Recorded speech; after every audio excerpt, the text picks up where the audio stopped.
Hello friends, this video on organisms and their surroundings part 22 is brought to you by examfear.com. No more fear from exam.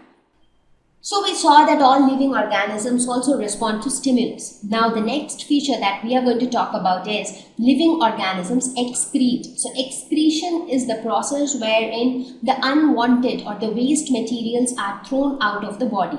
And this also is true for all living organisms. So none of the living organisms want to collect and store all the waste materials inside its body, because waste materials are wastes. They are not going to be helpful for the body in any way. Instead, they can cause harm to your body. So everybody wants to get rid of the wastes. So does all living organisms. Now, what do you do when your house is very untidy? You clean your house, you broom the house, you mop the house, and that's how you try to keep it clean. What do you do when your hands are dirty? So you tend to wash your hands with water, sometimes even with soap, detergent, and you make it clean. Why do you want to keep things clean? That's because when your hands are dirty, they might contain unwanted particles. They might contain dust, they might contain dirt, they might contain microorganisms. And if you eat something with those dirty hands, then maybe those unwanted substances might enter inside your body and they can cause several diseases. Similarly, if your house is dirty, there is dust everywhere, so the moment you breathe in, you will also breathe in those dust and dirt. So that can again harm your body. So, and you do not want to harm yourself. So that is why you want to remove the dust particles, the dirt and all the unwanted materials. So that is why you clean.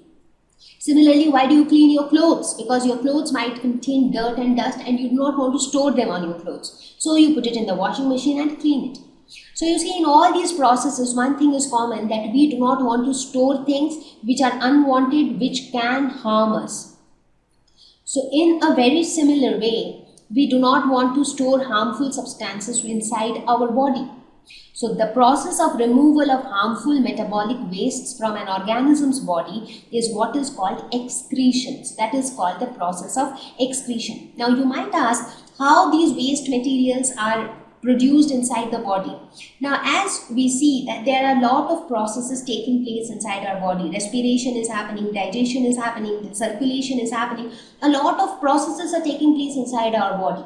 As you go to your higher classes, you will learn about these processes in detail. Now, as a result of so many processes inside our body, a lot of different products are also formed. Some of them are useful for us, but some of them are not useful for us. So what do we do with those non-useful products? So they are wastes for us. So we want to throw them out of our body, and that is why we have this process of excretion. Now the question is, why is excretion needed? Now a very simple answer: to maintain the correct ionic balance in the body, because these unwanted materials, they can disturb the balance of the ions inside our body.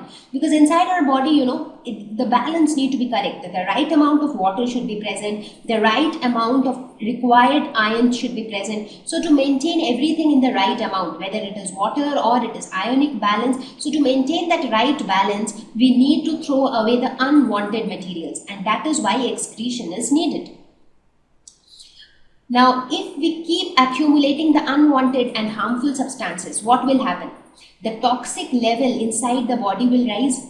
Now, when the toxic level rises, what will happen? We might suffer from several infections and diseases. So, do we want to suffer from diseases? No. So, then what should we do? We should throw out the toxic or harmful substances from our body. Now this is not only true for us, it is true for any organism, and that is why every organism undergoes this process of excretion.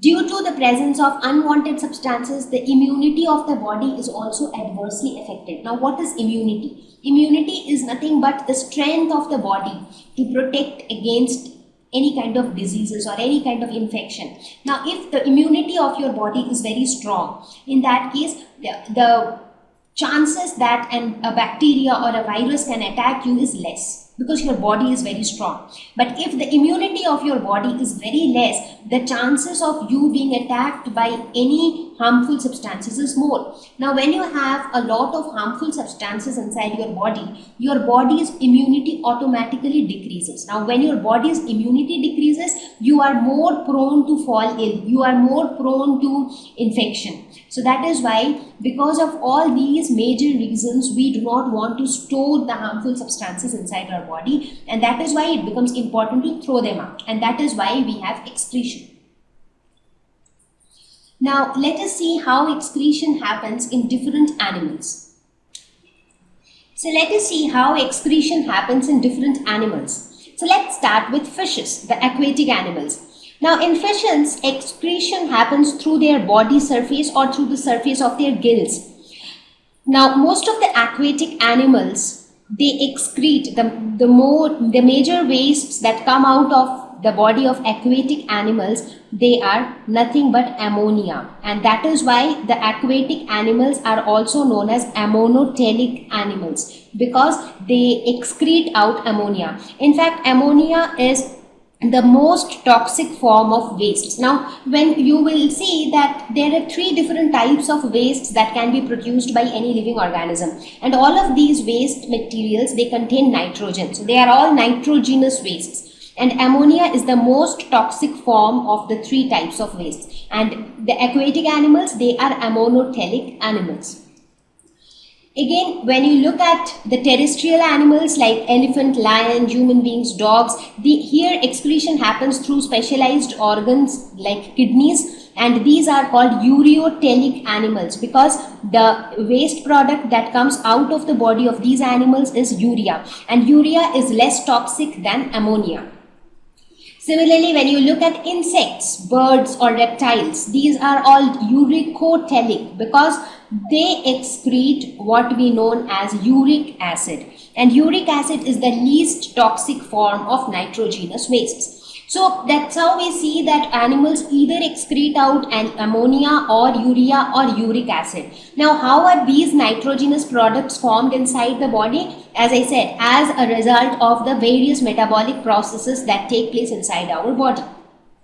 Now depending on which organisms release which type of waste, they have been given some specific names like ammonotelic, ureotelic and uricotelic. Now not only animals, excretion is a process that happens in plants as well. Now let's try to see how plants excrete. In fact, what are the products that plants would want to excrete? Now when you look at the most basic process of food preparation in plants, that is photosynthesis. What happens during photosynthesis?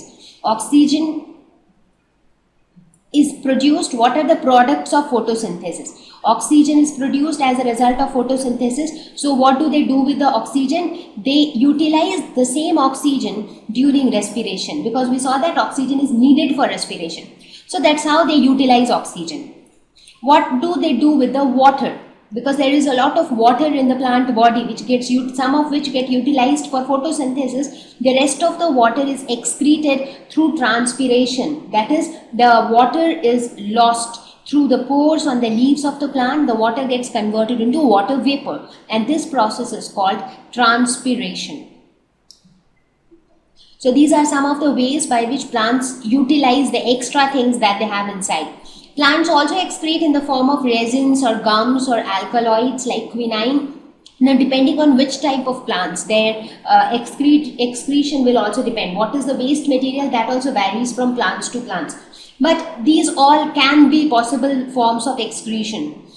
Plants also excrete through leaves or bark which fall off later, like if you have ever noticed that in some of the plants the leaves dry off and then they fall. Now many a times the unwanted materials are passed on to those leaves which are about to fall off, and that's how when the leaves fall, that material also goes out with the leaves. So that's another way of excretion in plants. So what we understand is excretion again is a process which is common to all living organisms, be it plants, animals, insects, birds or any other living organism. Thank you. Please visit www.examfear.com to watch more educational videos with a better experience. Please do not forget to like and subscribe to our YouTube channel for latest updates. Thank you once again.